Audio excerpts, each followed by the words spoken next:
There we go. Hello, everybody. Hello from the hottest state on the planet.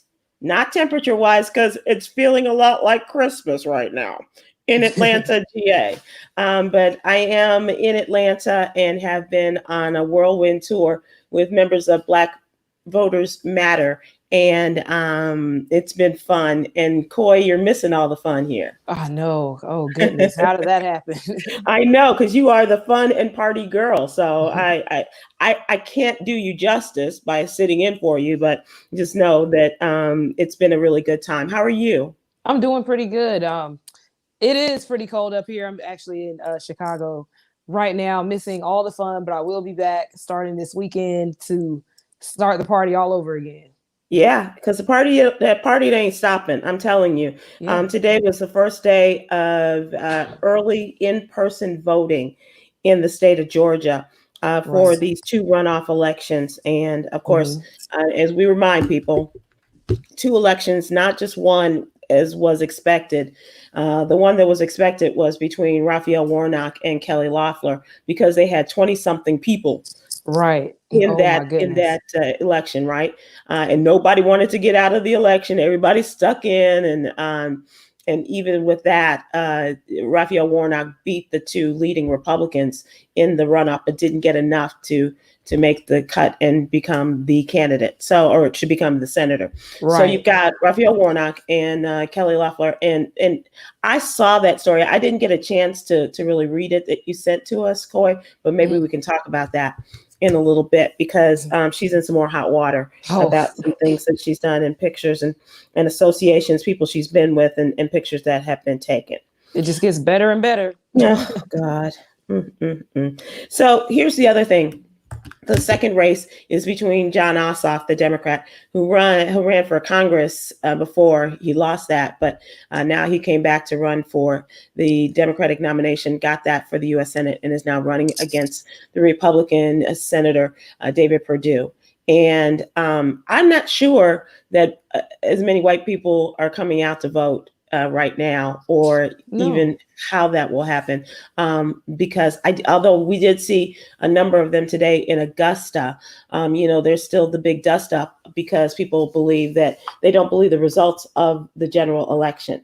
And Yeah. so, because they believe that that is a fake result or results, they're not planning to vote. And, this is why they brought Donald Trump in to say, please vote for my friends. But he was between a rock and a hard place. If you say vote for them, that means that the election results were not as fake news as he would like As you'd people like to them to think. be. Yeah, Right, yeah, exactly. And in addition to that, in Georgia, there has been 1 million requests for absentee ballots. over a So people million. are Yeah, voting for somebody this election. It just goes to show that after all of these years, and we have, a lot of different people that say, I'm not going to vote, I'm not going to vote, I'm not going to vote because they hmm felt like their vote wasn't counted. Now right, it's almost like the tables have turned where our votes weren't counted before. Now you feel like your votes aren't counted, so you shouldn't vote. So right. how does it feel? I just want to ask white America that believes they shouldn't vote. How does it feel now? How does it Exactly. feel? Yeah, you're right. Yeah, and the shoes are on the other foot. But we Mhm. also talked about in the newsletter for tomorrow that last week the elections personnel had removed half of the early voting precincts for people in Cobb County. Yeah. And what was it, 11 or 12, and they're down to 5 in Cobb County, and that's 500, over 500,000 voters, and especially affecting the Black and brown voters, and people are very upset about that. But I don't think that's going to be enough to stop them. Boy, No. I think that what we're going to find is that people are stepping up.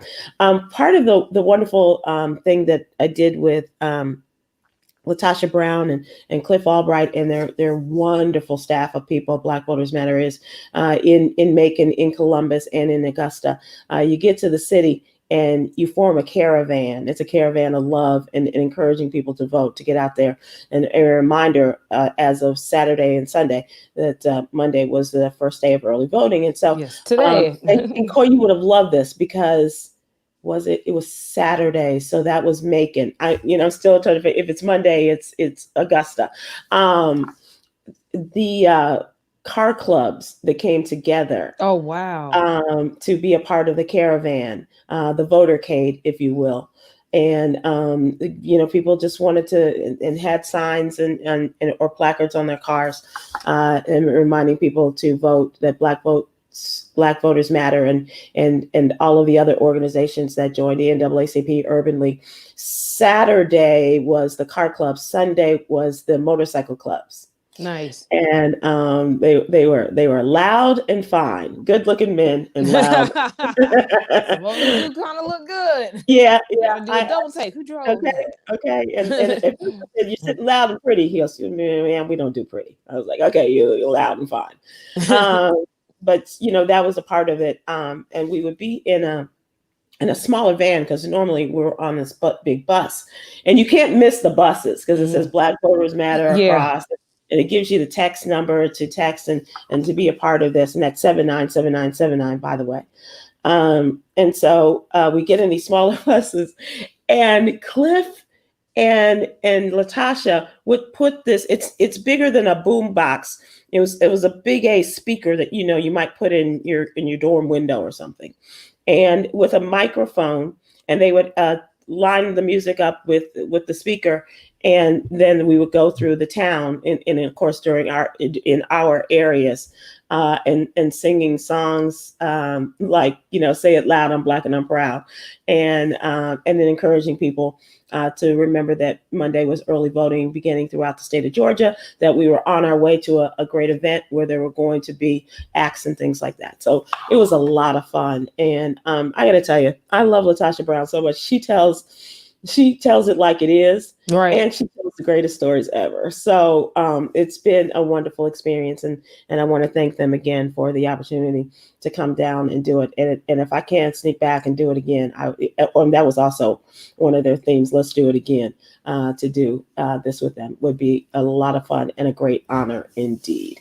So you obviously missed early voting. Did you apply for the absentee ballot, or are you going to wait till you get home? I'm going to wait till I get home to vote early. Early voting is still, I believe, going on throughout the week, next week, just before, the Christmas holidays and things like that. So always make sure to early vote. Personally, I don't trust absentee ballots only because I've seen so many problems and issues with people that have requested them, especially during this last election. I know some people that requested absentee ballots out of state, never received them or got them entirely too late when they did submit them in the mail. So that's always a risk. And it's just, the mail system is just always, there's always something going on with the mail to me. And think about, who was, was the cause of that. And that was another political donor, a high paying political donor of the Donald Trump family. And Louis DeJoy was the one who, gave him enough money to get appointed postmaster general. And they said that they would give him a nice job, and they did. And so we will also just have him to thank for that, and taking out the machinery and not allowing overtime. And then when he said he was going to stop this, he put the machinery. You think he was going to put the machinery back, but no, he did not. Yeah. So terrible. As a part of this, we also had to take a rapid COVID test, my nephew Don Curley and I, to go on the bus. And so they are very, very cognizant of this, as well as the fact of social distancing. So, sometimes you have to do something like, this because when you've done movies and radio and things like that, and you go out and do promotional events, and in the day of COVID, you have to wear a mask. And sometimes they can say, "Would you mind just dropping your mask?" And we take the quick picture, and then you put your mask back on. But they are very cognizant of that, and very small groups, and the concerts, the shows that we drove to, the drive-in area, was for people who could drive in there, sit in their cars and watch from their cars, or they could be out, but in very small groups, in the groups that they came with, right?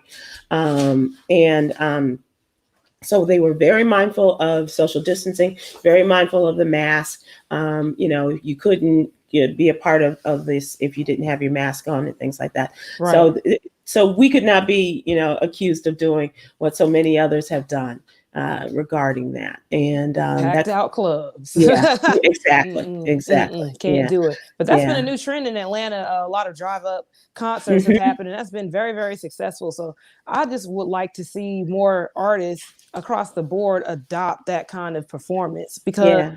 what better way to enjoy a concert than, drive up in a car, and if I don't like this artist, guess what? I can put it in reverse and leave. Right. And that was and the cool thing, Coy, was like in Macon, where all of the muscle cars and the guys in the car club drove in. And obviously you couldn't miss hearing them Right. from all of that. But that was Saturday, and then Sunday was the motorcyclist, and that was a lot of fun too. Speaking of Sunday, and I'm going to make a hard right here. And all of you who follow Coy at Coy Malone on social media know that yesterday was her birthday. Oh yeah. Sure was. You could not miss it. You could not miss it in our conversations or on social media. We all knew that it was Coy's birthday. And so you are celebrating your birthday in a foreign land known as my hometown. Very foreign to me. Super foreign. Oh my gosh. I'm like, where am I now? What is this? So what did you do, if you can tell us? Not much. Actually, the city is on lockdown with COVID restrictions and things like that. So I just had dinner basically at the house, had drinks. That was about it. Wow. That was it. So, I'm going to do some sightseeing and stuff like that. I do want to go see the Great Lakes. I do want to go see downtown and, Christmas lights. I know they have that, the downtown area, stuff like that. I'm going to make the best out of it. Best believe it. Yeah. Oh, no doubt. I have no doubt about you making the best of it. But it's just like, because Chicago is so beautiful this time of year. And with all of the Christmas lights. And I think if I'm not mistaken, the parade may have been virtual this year, or tape of some sort. And the restaurants are so good. And I'm not taking anything from your home cooked meal, or if it was DoorDash or whatever.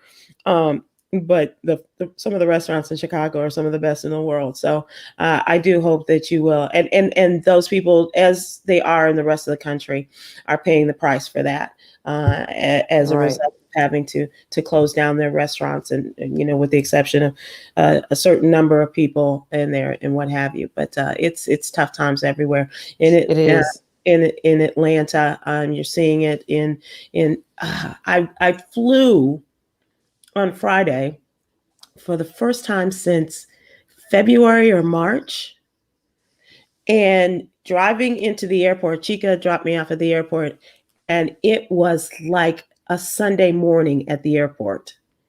That's just how quiet and desolate it looked. I mean, usually you have to, you might, if you're dropping somebody off, you get there real quick, you jump out, and then you go. You had the luxury of space, of time, and the TSA people and all the security and the airline staff, they could not have been lovelier. Delta, thank you. And I am, very grateful to have been able to come on an airline in which they do believe in the spacing, the social spacing, blocking the center seats and what have you. So I thank you, Delta, for that. I think I need to fly Delta next time, because I had a different experience. Okay. It was a little different. Atlanta airport was pretty busy. I was surprised to see that many people, especially on a Sunday. And then with a lot of the restrictions and things like that, people were still flying. It still reminded me of a busy day, normal day at the airport. I did have to arrive much earlier than a lot of people have been doing during COVID, because I've seen people arrive like an hour before their flight and they were good to go. No, I arrived 2 hours before, and thank goodness, because I still got to my gate a little bit later. I rode Southwest Airlines that did not block the middle seats. They did at first until the flights were full. And I'm like, Mhm. are people starting to run away from Atlanta because they're tired of seeing folks blow hookah smoke on their Instagrams or something? Like, I don't know. I think they're tired of it. I think people are tired of Atlanta's mess and they're trying to get away. Like, my flight was full. Mm. Well, it was crowded when I got here to Atlanta. And luckily I was just a short distance from the airport. And as far as, getting my bag in the all of that stuff and getting to the hotel, so it wasn't a real problem. But that whole not blocking out the middle seat, I'm not down with that yet. Me I'm neither. just definitely not. I'm not. Especially as we get close to the COVID vaccine. Oh. Speaking of which, the very first coronavirus vaccine was given today in the United States. It took place in New York, and it was a critical care nurse, and she is a Black woman. And a lot of conversation in the what you need to know news staff room about this. A lot of conversation. And then we got save it for the air. Right.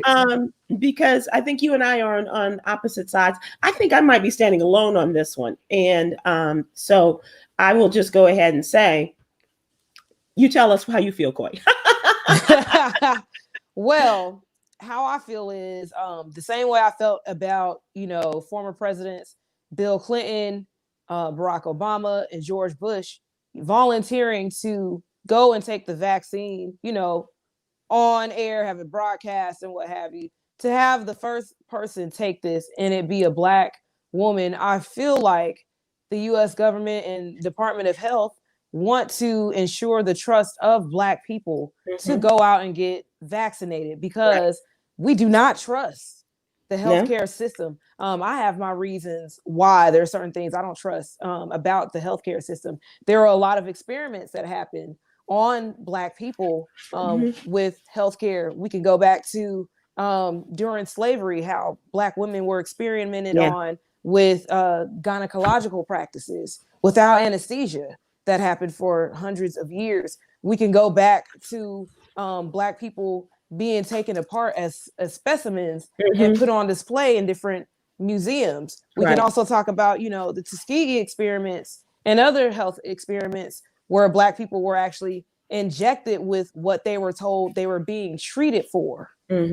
There's also a lot of things going on with, human harvesting and body parts. Apparently, and I'm still fact checking this information that I've received over the weekend, the coronavirus COVID-19 vaccine apparently contains stem cells. Reportedly contains. Okay. Supposedly. So, on top of that, and then the issues that people have had with vaccines, and when they've gotten their children vaccinated, they've gone into the doctor's office with their children fine, and then they come out and weeks later their child is autistic. So let me ask you this, because there have been a lot of studies, especially regarding vaccines and children and autism and linking them. Holly Robinson Pete was one who was a part of that discussion, as well as because her eldest son was that it has autism. Jenny McCarthy is another who did not favor it. And welcome to my new best friend, LaTosha Brown. Black Voters Matter. And we are talking, LaTosha, because this is something we talked about on the bus too, because LaTosha kind of walked past, she go, are you getting that vaccine? You gonna get that vaccine?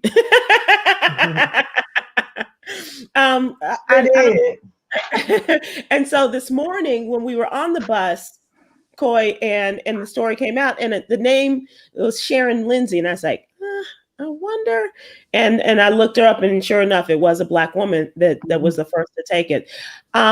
So we were still talking about whether we were going to get the vaccine or not, before this, because it was LaTosha and Cliff and me and asking, you think you're going to do it? And we hadn't really, formulated an opinion. At least I had not. But I thought it was brilliant on someone's part to have a Black woman be the first one to take this. A woman of science, she's a nurse, critical care, frontline worker, seen, what hasn't she seen in this fight against this virus? And for her to feel, and if she didn't want to do it, she didn't have to. It wasn't as if we're forcing you to take the vaccine. So that's why I don't feel so bad. I don't have the kind of suspicions or the conspiracy theories about this. But I find it very interesting, and maybe you've had a chance to think about this a little bit more, LaTosha, about her, this young woman, Sharon Lindsay, doing it. And what do you think about in the age and in the year of Black woman excellence and Black girl magic that this has happened? In addition to that, Sybil, I think that there was a Black woman who was the scientist that helped to create it. And so there's a couple of things, I think part of what we have to do as a community is we've got, and hey, Coy, how you doing, sister? Hey, LaTosha, I'm wonderful. How are you? Fine. We got to get you on that Black bus, girl. Yes. Blackest bus in America. The Blackest bus in America. Yes. But, I think this is what I want us to think about. Black folks are suspicious, as we should be. Let me be clear. I'm from Alabama, so I can tell you around kind of the Tuskegee experiment and even how we know the discrepancy and the inequities in healthcare in the system. It is without question, right? But we also have to do some due diligence around really recognizing that we've got to save our people too, because the truth of the matter is, without something, it is wiping us out. That in Georgia, 80% of hospitalizations related to this virus were Black folk, right? In a state that we're only 30%, it is wiping us out. And so, and then we already, many of our community we have poor health outcomes. We have, we're at risk. My point is that I think we have to be more sophisticated and nuanced in this discussion around balancing, making sure that there is some credible evidence, in fact, that this is an option for our folks, and also really be able to talk about health, that there is a legitimate need. Our distrust from the medical profession can't have us at the point that we completely writing everything off, right? Which is why we taking the polio shots and the other things and the flu shots. So I understand. As somebody from Alabama, and I was really clear. I was like, okay, I'm glad the sister took it, but I need to know that at least 100,000 white folks took it, right? Right. I was clear, right? Because and part of it is because we know that we're expendable in this culture. Right. And so that is part of our piece. What my concern is, though, Sybil, is that it becomes another part of a narrative and a conspiracy of us not taking the seriousness of this. And so, which is frustrating me, even in Atlanta. I'm looking at these parties and folks having parties. Matter of fact, even a brother the other day, a well-known brother, was saying, well, you ain't got to worry about it because God got you. I was like, God always got me. God had my mama. She died of cancer, right? I don't think he loved her any less than he loved me, but literally disease and illness and all of that, like that's in part of it's because of our behavior, but it is here. And so we have to respond to it. So I am just hoping that we don't approach this conversation in the narrow context of, well, we know that it's all just based on conspiracy, right? Let me tell you that I want to save my family. If there is something that I have some insurances that my 86-year-old auntie that raised me, I need her to be protected from the virus. She is literally right now in prison. She is in her home. She won't let anybody come in her home. She and my uncle. She is scared to death. I didn't even come for 8 months until after I got the virus and I knew I had some antibodies. And when it got checked, to go see her. So I'm saying that she's like people are suffering. So at the end of the day, we're going to have to do due diligence, that we're literally about a part of being self-determined. That one, yes, we need to examine, get the information around this virus. But let me say, I'm not one of them folks that say, well, I'm just going to sit around and die because the white, no, No, I'm not doing that. Right. Like I do need to see some, I do want to see some evidence and some track records and be informed, but I also don't want to just fall into this piece around like Black folks just need to write it off, or we don't have to have a consideration, or we don't need it. Because the truth of the matter is our people are also most at risk and at harm as it relates to this virus. And having the vaccine is one thing, but we already know what the virus will do. The virus will take you out, and it's taken so many people out. So I just, it's nuanced. It's the difficulty. It is the difficulty of being Black in America. We always have to do anything that we're approaching on top of another. Right. Like when we're getting our money, right? When you're in business with white folks, you gotta okay, I'm gonna do the business of it, but you also gotta do the business of it. Y'all know what I'm talking about, right? And it's the same thing in politics. It's like, we're gonna engage in a political space, but we also know how racism is, and so we gotta do Black politics. We gotta do the politics, and then we're like, okay, what's the Black element of politics that we've got to be nuanced around and a little bit more sophisticated around it, because we know at the end of the day, we know that what the options are, that a policy can make the difference between whether we live or die. I think the same thing is around the medical piece, right? That yes, they have been very abusive. There's been a medical apartheid. There has been, we are the guinea pigs, but we also have to be responsible, right? And nuanced in a way that we're saying, okay, what's the measure of getting the information? Our folks are depending on us to get the information that is credible information for them to make a choice. So that literally, if there's something that's gonna stop this virus and protect and protect my family, you damn right, I want it, right? And I want my folks to want it, but I want assurances that there is. And then I do think it's a little quick. I ain't gonna lie, Sybil, it's a little quick for me right now. It's a little quick for me right now, right? For sure. So, but I do think it would be. I'm hoping that we're more responsible about our conversation, because they killing me. This online conspiracy theory about everything that everybody got is killing me. I'm like, folks will not do the work. They'll go to Twitter, see one article, and they become Dr. Somebody. They know something. And it is killing me. It is killing me. Right. So I need people to be nuanced and be disciplined enough to get the information, because we're talking about the lives of our people. And Coy, here's the thing, and I couldn't agree with you more, LaTosha. And Coy, you were a biology major. That's why I'm really interested in what you had to say about this, because I think you have those suspicions, and yet you are a part of the biology and working on the biology to become a professional of our bodies, right? Yes. And so, was there anything, or is there anything that you read that kind of makes you think, I have not as much discomfort as I would have had before, I got an education in this area?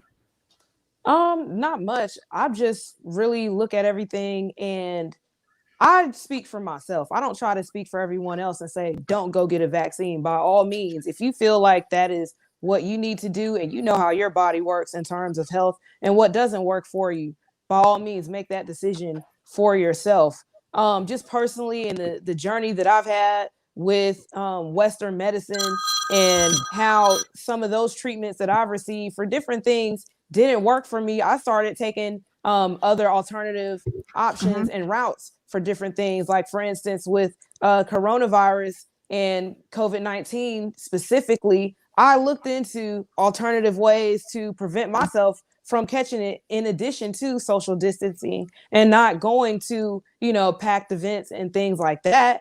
There are things that you can incorporate, like elderberry and zinc, that has been proven to prevent people from either catching COVID-19, or it has also helped them. This wasn't something you read on Twitter. No. Because Coy, it didn't help me. I'm gonna say I took elderberry and zinc, and my first time out. And matter of fact, not only was I socially distant, because this is me. I'm not whatever. I'm just gonna tell you what happened to me. Literally, matter of fact, packages wouldn't come in my house. We would let packages at the door. I sprayed sprayed Lysol on my packaging. I have excellent health, right? I literally got food out of when we get food from the grocery store, we literally make dishwater to wash the food, right? Mhm. When I go to the gas station, I have gloves that I put in. I did not touch anything. I got COVID. This we think we can control the circumstances as best we can. I still can't figure out why I got it. Now the beauty, I'm grateful to God that I had a mild case, that I didn't suffer for it, right? But I caught it, and I'm raising it that, and in other circumstances I would have passed it on. If I wasn't mindful, I would have passed it on and not know that I was passing it on, because I didn't have any major symptoms. I never got a fever, that kind of thing. I lost my sense of smell for one day, and that's what let me know something. I was like, wait a minute, something is a little off. My point though is, there is something that is invading our bodies that we simply just don't know. That there's some elements. That's why I'm just open that there's something that the whole world. And so unfortunately in America, these folks got us thinking that we smarter than what we are. I'm not saying that there's not some things that work, right? But we just don't know. And so what is hurting us, and I'm so seeing it, is that we're leaning into this like it's the flu or like it's something that we know, and we don't know. Because I don't know why my friend, 29-year-old healthy child, died, right? And I didn't. I don't know what happened in our body. He ate well. He was an athlete. So I'm not really sure about what the differences are, but I agree with you. I'm sorry, I didn't mean to cut you off, because I'm gonna have to leave. So that's why I'll try to jump in real quick. So I gotta leave and go do something for MSNBC. I mean for NBC right quick. But I just wanted to offer that. I'm hoping that we get that we're not in this American piece, because Americans think they know everything, right? The whole damn world dealing with this right now, right? And so I'm hoping that we literally give ourselves some grace and space to be okay with say, well, we don't know. We doing the best we doing the best we can to try to protect and what is working for us. And just like the things that you said, sister, I certainly think that helped me, and I helped my immune system, but I caught it. And I had zinc and all kinds of stuff. Definitely a right now thing. The things that I've been doing this for years. I've studied things like back when I was in college, the teachings of Dr. Sebi, the teachings of Dr. Malachi York. These are things that I've incorporated into my immune system for many years. So a lot of people that I'm, telling people, yes, you can take things like I've been doing this since long time ago, like when I still had teen behind my age. So it's been a long time. I'm not gonna tell you how old I just turned, but just let you know it's been a long time. So yes, things like elderberry and zinc do help you in the moment, but I want people to also understand that when you're talking about health, when you're talking about things like the flu, coronavirus, COVID-19, even common colds, there are things that you have to do to build your immune system for years. You don't just start now. You don't just start with a healthy diet and eating habits and things that. You don't just start with social distancing, with washing your hands, which is what we should have always been doing. We should have always been disinfecting things. We should have always been outside of COVID. I'm wiping down my shopping carts all the time outside of this.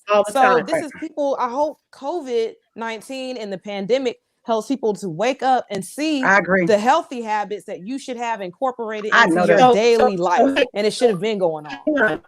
Hang on 1 second, because we're about to lose LaTosha. I just want to thank you. Bye, y'all. So much for giving your time. We will see you soon and talk to you, okay? Okay, see you later. Bye, Coy, and you absolutely right. LaTosha. Why the folk ain't been washing their hands already? I'm with you, girl. Like they've been nursing their nose in it. Don't put your hands in your eyes. Okay. Like you just started washing your hands, right? So thank you. Bye, y'all. Thank you. She is so great. She is wonderful. Right. I love LaTosha. Yeah, she is good people. And Cliff, I'd like to get Cliff Albright on as well, and have him talk, because Cliff is pretty dynamic himself, and to hear them both speak so passionately about their organization and what they're doing and how they really are uplifting, and it's just good to know them and to know that they are out there doing something that's going to bring about major change for this country. And speaking of change, the Electoral college vote was taken today, and it's official Yes. according to them. But you still got another step in January. But it is official through the Electoral College that Joe Biden is the president of the United States. And that is great to hear for some, and not so much at Pennsylvania Avenue, as he lost again. Once again, that's the and knife that keeps on stabbing. yeah, man, yeah, and as because I were driving in today, of course, all the word came out about the fact that William Barr has been fired or resigned, or he's going to be out of there before Christmas as the Attorney General of the United States. Not a surprise. And the other part is that who's left?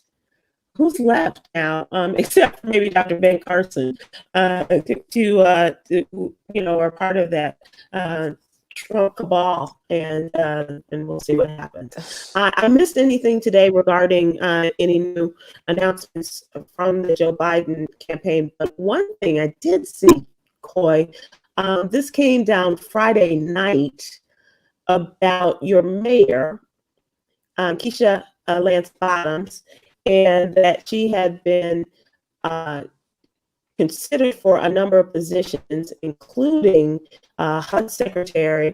She didn't get that, obviously. That went to Marsha Fudge. I think agriculture was mentioned, and maybe small business administration.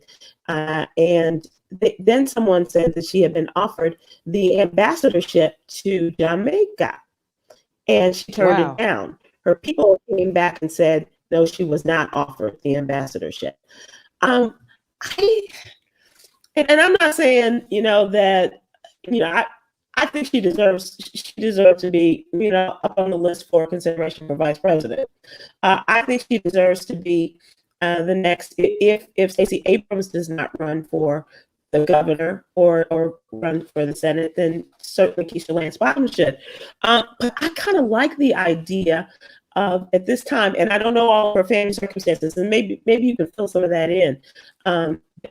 If she did turn it down, and they said she wasn't offered it, but she did, there's some family circumstances, of course, that you're going to consider in doing this. Your husband's job, your kids' schooling, her mom is very close to her mother, and so whether they would have been able to, was it Jamaica or the Bahamas?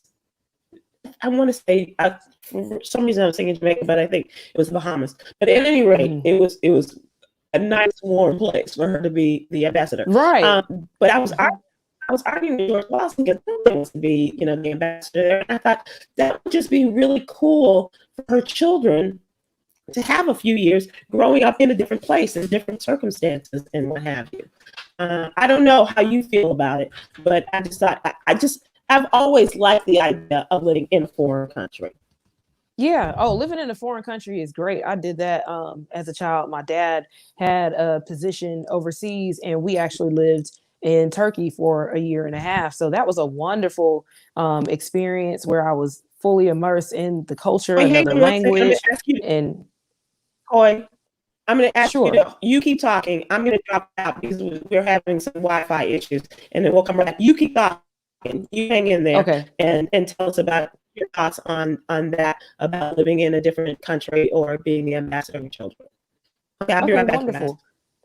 So with Keisha Lance Bottoms being offered to go to another country could possibly give you a great experience living in another country. Like I said, I used to live in Turkey. I lived there for a year and a half. I went to an international school on base. I got to meet children from not only from that country, but from other countries. I learned a little bit of the language. I got to learn the food, learn the landscape and things like that. That can be definitely enriching. But I feel like Keisha Lance Bottoms decided not to take that position because there is so much more work that needs to be done in Atlanta. There are a lot of different things that need to be reformed. We're talking about a city that still has a lot of laws that deal with different things that are currently being reformed in different ways, but you have people that are incarcerated in large numbers, including people that are incarcerated for different things like marijuana charges. There is a council of people that Keisha Lance Bottoms has created to reform the bail that was voted on by Atlanta citizens, which is a little bit controversial because we voted to get rid of bail, and now they're rolling back that decision, or attempting to, in addition to adding different fines and fees for people that have a lot of violations, mainly for those that have a lot of driving violations associated with the car clubs in Atlanta, which is another thing that needs attention and needs to be addressed by the Atlanta city government, as well as the Georgia state government. We have a big following of car clubs that like to do things like host car events, but they also like to do some illegal things like street racing. And that has been a big topic of discussion on the agenda to possibly create a track for people to go and race their cars and do so in a professional and a safe environment, instead of shutting down, highways and busy intersections. So I could understand why Keisha Lance Bottoms would want to decline that position, because it's going to take her away from some of the work that she's already done in the city of Atlanta and that she continues to do. So I don't know how that would work with her focusing most of her attention on another country so abruptly. Even if this is her first term, sometimes you have to realize that the work that you do takes more than one term to complete. So I totally understand why Keisha Lance Bottoms denied that position, even though a fresh pina colada on the beach, Ocho Fritos, that sounds, girl, for free. Oh Yeah. man. Well, she gets paid to do it. I would have at least considered, like, can we But have I think you make a good point about, having something that you want to carry out and to complete as a part of what some people have said, being mayors of cities like Atlanta, like Chicago, where you are now, and as Black women who are holding those positions, and let's not forget Muriel Bowser, who did a great job in Washington, D.C. with Black Lives Matter Plaza and things like that. There is something to be said for setting your agenda and then being able to complete it. Right. Yes, definitely. And especially in light of, the murders that have taken place and wanting to make some changes within your police department, as you were talking about, some other issues and things like that. That's important. That really is. And we need to continue those conversations with the people that started it, because there has been, unbeknownst to a lot of America, there is so much that needs to change with APD, Atlanta Police Department, with a lot of the police departments in the state of Georgia. There has been a lot of injustices that have occurred from years ago. The shooting that we saw earlier this year with Rayshard Brooks is not the first one.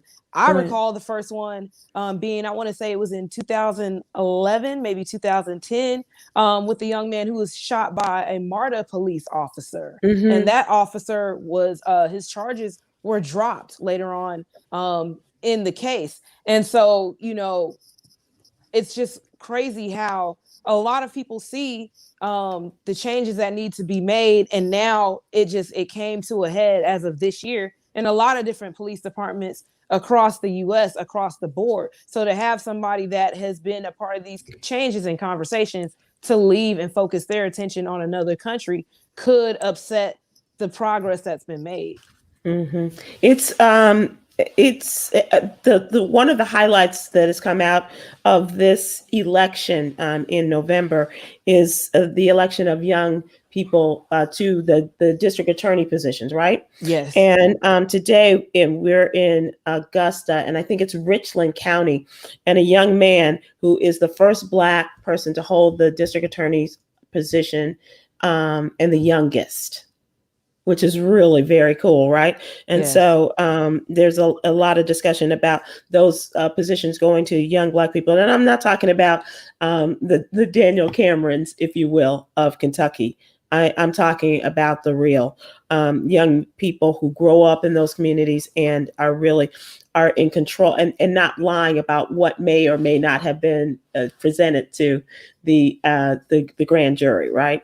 And so it's really great. And he was a really nice young man. Got to meet him. I want to talk about your story, Coy, because this is a disturbing thing that we haven't talked about enough. And this is, for whatever reason, Donald Trump, and we can't apply reason. So let's just start there. let's just start with the fact that trying to apply reason to what he does is unreasonable and irrational. Mm-hmm. But he decided that he was going to bring back federal executions. Right. And within hours, within days and hours, men were just being killed as a result of their crimes.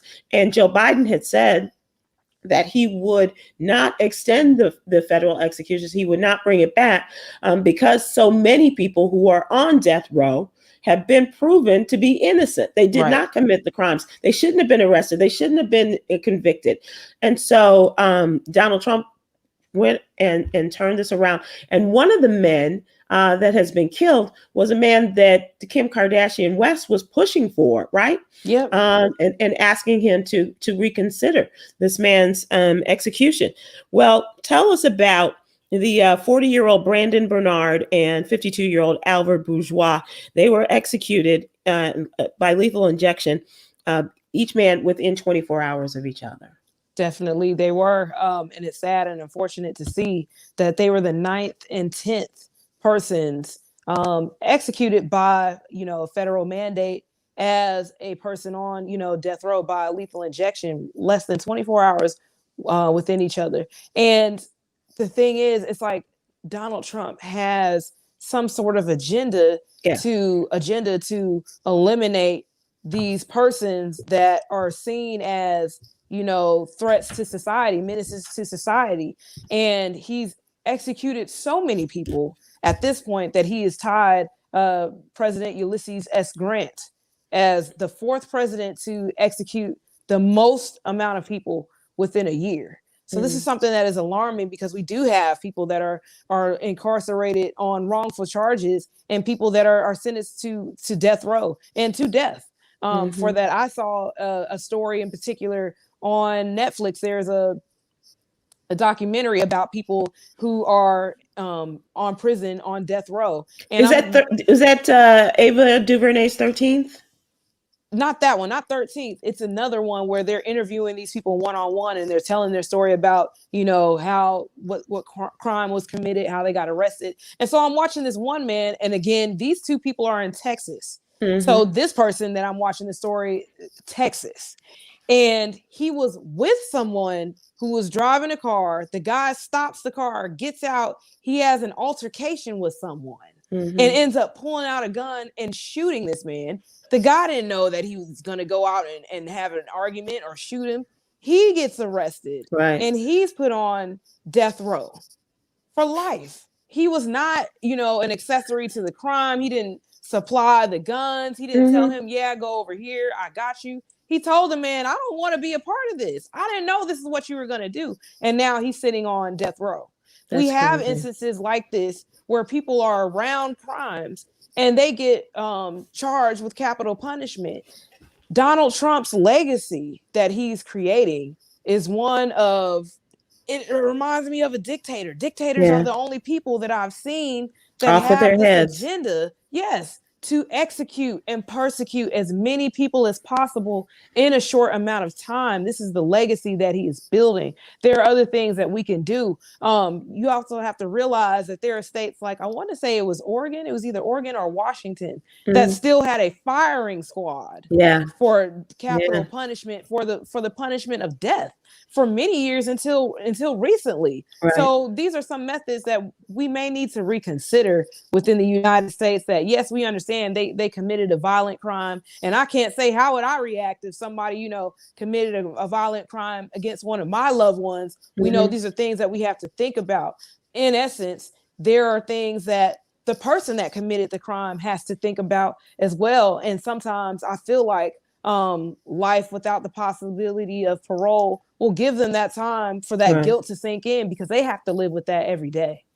And here's the thing: if you build a pipeline from our schools to our prisons for our young Black men and women, if you continue to execute them, how are you going to keep paying these independent contractors who build these prisons?